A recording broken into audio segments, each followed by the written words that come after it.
Variation in जी होता है हमारा एक्सेलरेशन ड्यू टू ग्रेविटी। और जब हम बात करते हैं एक्सेलरेशन ड्यू टू ग्रेविटी की, तो हम अर्थ की सरफेस पे होते हैं। अर्थ की सरफेस पे हमारे पास वेरिएशन इन जी का क्या मतलब है? देखो, अगर हम सरफेस से थोड़ा हाइट ऊपर जाएंगे, किसी हाइट एच पे, तो हमारे इस जी की वैल्यू चेंज हो जाती है। जो जी की वैल्यू में आर ई की वैल्यू थी, अब वो देखो, ये आर ई की जगह हमें ये वाला डिस्टेंस ऐड करना पड़ेगा। तो इसीलिए हाइट एच जब हम ऊपर जाते हैं तो हमारी जी की वैल्यू में थोड़ा सा चेंज हो जाता है। अगर मान लो हम यहाँ पर इस तरीके से खड्डा खोद दे, बहुत गहरी गुफा खोद दे और नीचे जाएंगे, तो हम जानते हैं कि ये सॉलिड स्फीयर की तरह एक्ट करेगा और सिर्फ इस वाले मास के कारण हमारे ऊपर कुछ बॉडी के ऊपर फोर्स लगेगा। तो फिर एक्सेलरेशन ड्यू टू ग्रेविटी की वैल्यू चेंज हो जाएगी, इस बार डेप्थ के कारण। और भी कारण से हमारी एक्सेलरेशन ड्यू टू ग्रेविटी की वैल्यू चेंज हो सकती है, जो है ओमेगा, यानी कि रोटेशन ऑफ अर्थ। मान लो अर्थ हमारी इस तरीके से अपने एक्सिस पे रोटेट करती है, तो यहाँ पर जो भी ऑब्जेक्ट होगी उसके ऊपर नीचे की तरफ फोर्स लगेगा ग्रेविटी का, लेकिन बाहर की तरफ फोर्स लगेगा सेंट्रीफ्यूगल फोर्स। तो उसके ऊपर रिजल्टेंट जो फोर्स हो जाएगा अर्थ की तरफ, उसकी वैल्यू थोड़ी सी कम हो जाती है। तो हम देखते हैं कि पोल्स के कंपैरिजन में इक्वेटर पे जी की वैल्यू थोड़ी सी कम होती है। और अगर जी की वैल्यू कम हो जाएगी तो इसका मतलब आपका एम जी कम हो जाएगा। यानी अगर आप पोल्स पे अपना वजन लेते हो और इक्वेटर पे अपना वजन लेते हो, तो इक्वेटर पे आपका वजन कम आने वाला है। आप बोल भी सकते हो इंस्टेंट वेट लॉस हो गया। और एक तरीके से हमारी जी की वैल्यू बदल सकती है। वो क्या कि ये सभी कैलकुलेशंस जो अभी तक हम कर रहे थे, उसमें हम क्या अज्यूम कर रहे थे कि हमारे अर्थ की डेंसिटी यूनिफॉर्म है, लेकिन ऐसा नहीं होता है। पानी की डेंसिटी कुछ और होती है, रॉक्स की कुछ और होती है, अंदर मोल्टन लावा है उसकी कुछ और होगी, और कहीं पे पहाड़ है इस तरीके से, तो यहाँ पर थोड़ा ज़्यादा मास है, तो यहाँ पर एक्चुअली हो सकता है ग्रेविटी नीचे की तरफ भी ना लगे, थोड़ा सा ऐसे टेढ़ी कहीं लग रही होगी। बहुत सारी चीज़ें हो सकती हैं। और इसी चीज़ को, ये जो ग्रेविटी में फ्लक्चुएशन होता है डेंसिटी में चेंज के कारण, उसको आप ग्रेविमीटर से डिटेक्ट करके ये भी पता लगा सकते हो, अच्छा यहाँ ग्रेविटी की वैल्यू कुछ फ्लक्चुएट कर रही है। हो सकता है ज़मीन के अंदर यहाँ पर ऑयल्स की कैविटी हो। तो बहुत सारे फायदे हैं, लेकिन ये चीज़ें हमें मोस्टली उतना ज़्यादा नहीं पढ़नी है। ये दोनों जो वेरिएशन है हाइट एच के साथ या फिर डेप्थ डी के साथ, वो हमें पढ़ना है। तो शुरू करते हैं हाइट एच के साथ। अगर हम अर्थ की सरफेस से हाइट एच ऊपर आते हैं, तो हमारे जो इफेक्टिवली जो डिस्टेंस है अर्थ के सेंटर से, वो बदल जाता है। वो कितना हो जाता है? अब radius of earth plus H, यानी कि ये वाला रेडियस ऑफ अर्थ है, ये एच है, तो हमारे पास ये टोटल डिस्टेंस हो जाता है। जी डैश की वैल्यू जो इस पॉइंट पे हमारी बदली हुई gravity, acceleration due to gravity g की वैल्यू होगी, उसे हम जी डैश लिख देते हैं। जी डैश का हमारे पास ये फॉर्मूला आ जाता है। अच्छा, इसी को अगर हम आगे लिखना चाहें तो देखो यहाँ पर मैंने क्या किया है, आर ई की वैल्यू को कॉमन निकाल दिया है यहाँ से, तो हमारे पास ब्रैकेट में इस तरीके से 1 + h अपॉन आर ई का इसका होल स्क्वायर आ जाता है। ऐसा हमने क्यों किया? क्योंकि ये वाली जो वैल्यू है, इसको हम जानते हैं, ये जानी पहचानी वैल्यू है, ये हमारा जी है। जी यानी कि सरफेस ऑफ अर्थ पे जो एक्सेलरेशन ड्यू टू ग्रेविटी की वैल्यू है वो है। तो इसको हम देखो फिर इस तरीके से लिख सकते हैं, इसको हम ऊपर ले जाएंगे, यहाँ पर इसकी पावर 1 - 2 आ जाएगा। ओके, यहाँ पर कुछ चीज़ें हमें देखनी है। पहली चीज़ क्या कि ये जो हाइट एच हम ऊपर आए हैं वो बहुत ही कम होगी। कम होगी कितना होगी? 1 किलोमीटर, 2 किलोमीटर। हमारी अर्थ का रेडियस कितना है? 6400 किलोमीटर। तो उसके कंपैरिजन में ये वाली वैल्यू बहुत कम होती है। इसको हम ऑलमोस्ट 0 के बराबर मान सकते हैं। और जब ऐसा होता है तो हम एक बाइनोमियल अप्रॉक्सीमेशन का यूज कर सकते हैं। If h is very very lesser than R E, हम लोग बाइनोमियल अप्रॉक्सीमेशन का यूज करेंगे। और फिर देखो ये वाला जो हमारा पैरामीटर है यही बन जाता है यहाँ पर, ये जो पार्ट हुआ है यही हो जाता है बाइनोमियल अप्रॉक्सीमेशन। ये जो इसकी पावर है ना -2, वो -2 यहाँ पर आ जाता है, और ये देखो ये -2 h अपॉन आर ई हो जाता है। ओके, तो यहाँ पे हमने एक बाइनोमियल अप्रॉक्सीमेशन का यूज किया और हम बोल सकते हैं कि जी डैश की वैल्यू किसी भी हाइट एच पर कम हो जाएगी, और वो हो जाती है g × 1 - 2h upon R E. तो इसका एक सिंपल सा एग्जांपल देख लेते हैं। g at equator is equal to 9.81 metre per second square. Equator पे हमें g की वैल्यू दे रखी है। g at the top of Everest कितना होगा? अच्छा, एवरेस्ट कितना ऊपर है? एवरेस्ट की हाइट आई थिंक 8.3 किलोमीटर है, लेकिन हम हमारे एग्जाम्पल में उसकी वैल्यू सिर्फ 8 ले लेंगे, ठीक है। और हमें रोटेशन का इफेक्ट नहीं अज्यूम करना है। हमारे पास फॉर्मूला क्या है? G dash is equal to g 1 - 2h upon R E. तो हम लिख सकते हैं जी डैश की वैल्यू आ जाएगी, g की वैल्यू थी 9.81 इंटू 1 - 2 टाइम्स ऑफ हाइट, कितना हम ऊपर गए थे उसकी वैल्यू है 8, divided by radius of earth, उसकी वैल्यू क्या है? 6400। अच्छा, यहाँ पर ये भी किलोमीटर में है, ये भी किलोमीटर में है, तो हमें यूनिट कन्वर्जन पे ज़्यादा ध्यान देने की ज़रूरत नहीं है, अपने आप वो कन्वर्ट हो गई। और आप इसको सॉल्व करोगे तो ये कितना आ जाता है, 832 400 1 माइनस, तो 9.81 इंटू 399/400, जिसकी अप्रॉक्सीमेटली वैल्यू आ जाती है 9.785 मीटर पर सेकेंड स्क्वायर। अगर इसको हम सिग्निफिकेंट फिगर के हिसाब से फिर से लेके आएंगे ना इसकी वैल्यू, तो 9.81 के आसपास लानी पड़ेगी, तो वो वैल्यू हो जाती है 9.78 मीटर पर सेकेंड स्क्वायर।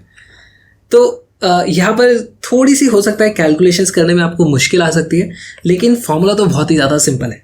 अब देखते हैं कि हम हाइट में ऊपर जाने की बजाय अगर नीचे खड्डा खोद के उसमें घुस जाएंगे अर्थ में, तो हमारा जी में किस तरीके से वेरिएशन होता है।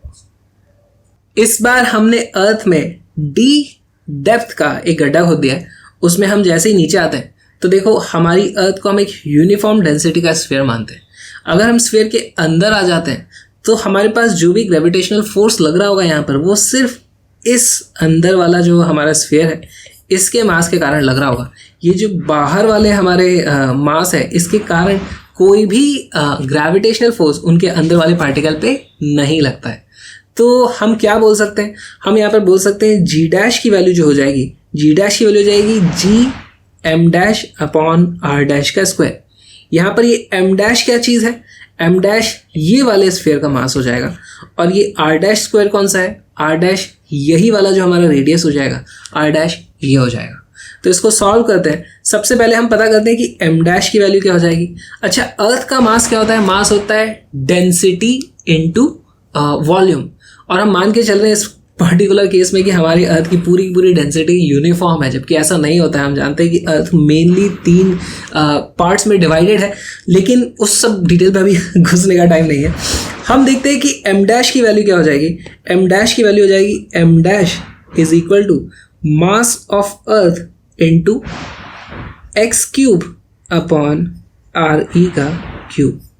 ये कहाँ से आया, ये देखो वॉल्यूम के प्रोपोर्शनल होने वाली है हमारी जो भी मास आने वाला है, वॉल्यूम होती है रेडियस के क्यूब के प्रोपोर्शनल स्फीयर्स के केस में, तो उससे हमारे पास सीधे सीधे ये वाला रिलेशन निकल के आ जाता है। आर डैश की वैल्यू हो जाती है एक्स, ये वाली जो वैल्यू है इसे हम एक्स बोल देंगे।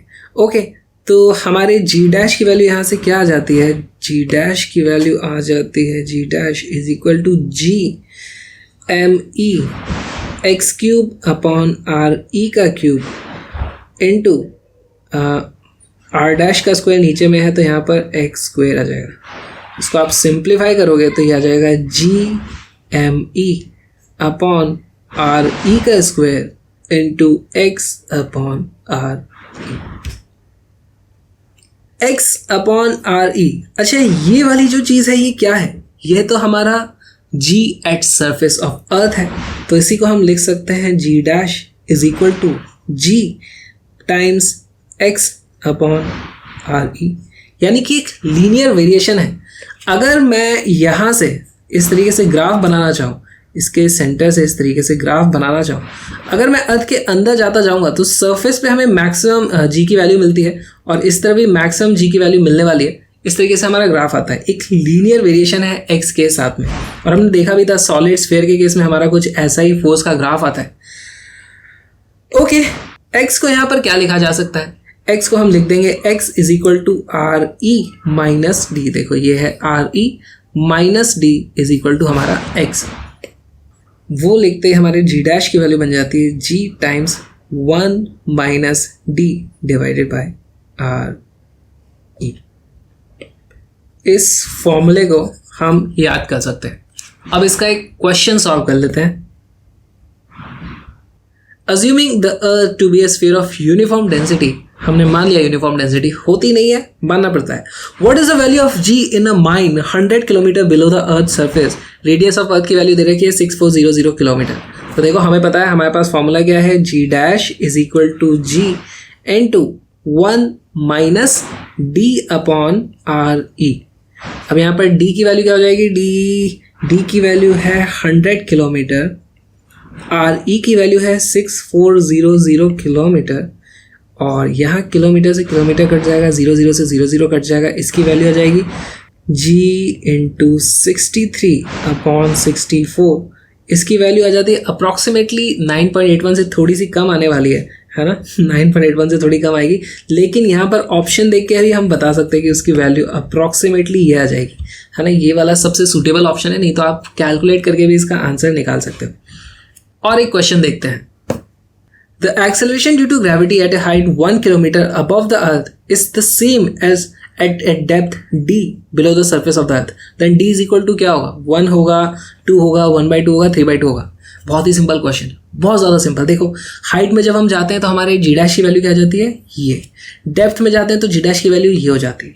यहाँ पर ध्यान देने वाली बात क्या है, हाइट में अगर हम 1 किलोमीटर जाते हैं तो दोगुना इम्पैक्ट पड़ता है। यहाँ पर डेप्थ में अगर जाओगे तो 1 टाइम ही इफेक्ट पड़ रहा है। ओके, तो हाइट हम कितना गए थे, 1 किलोमीटर। तो यहाँ पे हम लिख ही देते हैं ना यार, g dash up is equal to g dash down.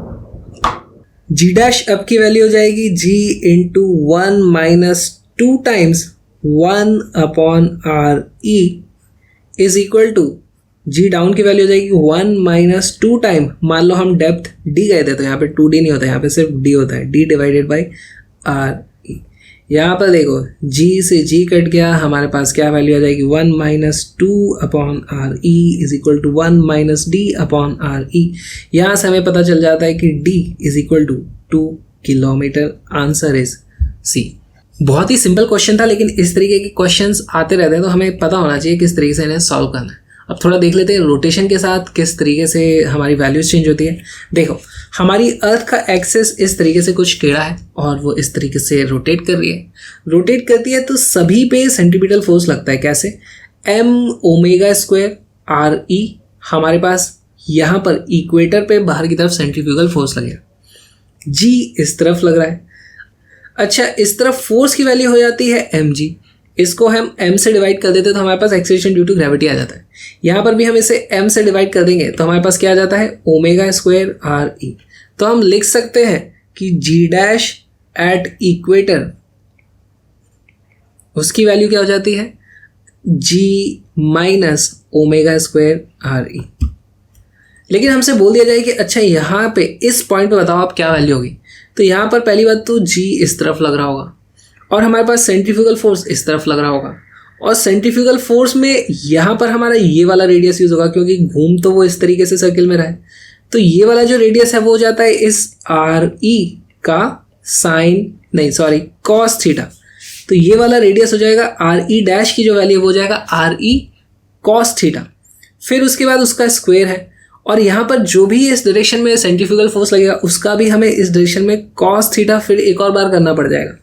तो इस तरीके से 2 बार हमारे पास cos थीटा आ जाता है और हमारी वैल्यूज कुछ आ जाती हैं। देखो g डैश की वैल्यू आ जाएगी g minus ω²r⍴ cos² theta.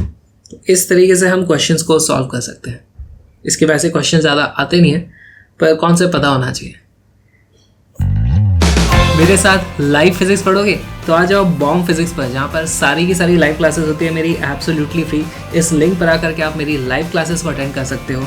Live classes होती कहाँ पे है, अनअकैडमी प्लेटफॉर्म पे, जो कि इंडिया का सबसे बढ़िया प्लेटफॉर्म है किसी भी कॉम्पिटिटिव एग्जाम की तैयारी करने के लिए। चाहे आप IIT की तैयारी कर रहे हो, नीट की कर रहे हो, CBSE या फाउंडेशन, आपका जो भी गोल हो, अनअकैडमी प्लस सब्सक्रिप्शन के साथ आपको मिलती हैं डेली लाइव क्लासेस, काफ़ी सारे नए नए कोर्सेज और बैच वहाँ पे हमेशा लॉन्च हो रहते हैं। इंडिया की टॉप फैकल्टी वहाँ पे पढ़ाती है, आप अपने डाउट्स भी वहाँ पे पूछ सकते हो, और लाइव इंटरेक्शन की तो बात ही अलग है। तो आ जाओ अनअकैडमी प्लेटफॉर्म पे, आज ही अनअकैडमी लर्निंग ऐप डाउनलोड करो, अपने फ्री प्लान को अनलॉक करो मेरा कोड विक्रांत यूज़ करके, और हम पढ़ेंगे लाइव। और आप अपनी कॉम्पिटिटिव एग्जाम के प्रिपरेशन को एक लेवल अप करना चाहते हो तो प्लस या आइकॉनिक सब्सक्रिप्शन भी आप ले सकते हो, उसमें भी विक्रांत यूज़ करने से आपको मिलता है डिस्काउंट। तो मिलते हैं प्लस पे लाइव।